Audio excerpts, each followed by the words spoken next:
anyway, I was a young guy, and I really thought I'd had running meetings to launch projects. I thought I had that nailed. And I said, Barry, I want you to come in and watch me, because I think I'm really good at this, right? And I want some feedback. And Barry comes in, and he sits at the back of the room, and there's only 5 of us in the meeting. I've got a writer, a career development researcher, a program designer, and a graphic artist. And I have a project launch meeting.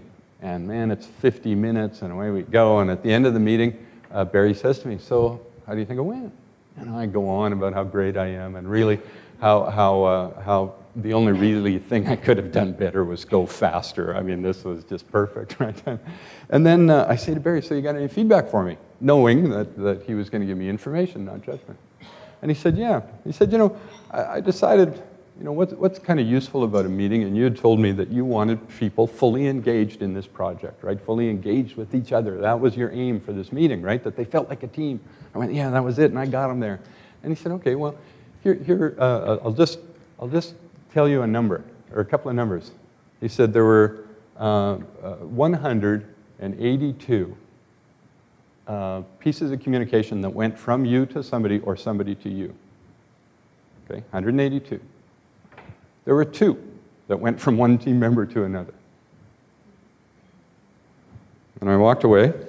I went, Barry, give me 2 years, and I'm going to call you back, and I'm going to ask for feedback again, because that is not how I want to run a meeting.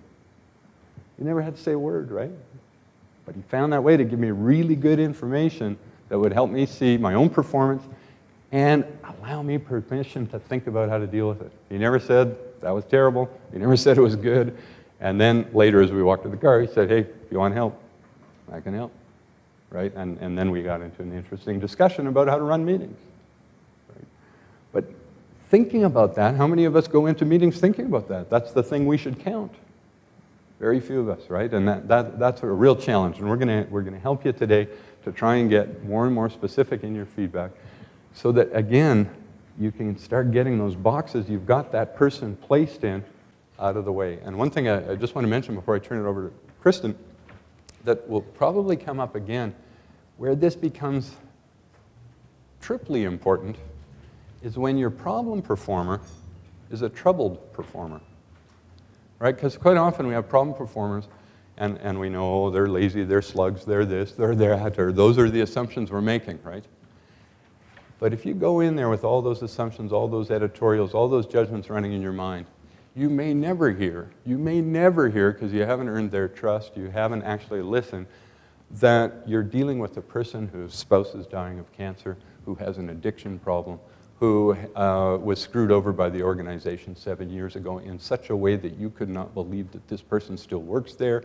All those sorts of things that create the troubled employee, you just won't hear it. And so part of getting descriptive isn't just for the employee's benefit, right? It's for your benefit to actually now start seeing your employees in a completely different way. Because rather than seeing them as winners and losers like Simon does, you start seeing them for what they have to offer, what they need to work on, those sorts of things. And it becomes now lists of things you can deal with rather than a category shift that you have to contend with.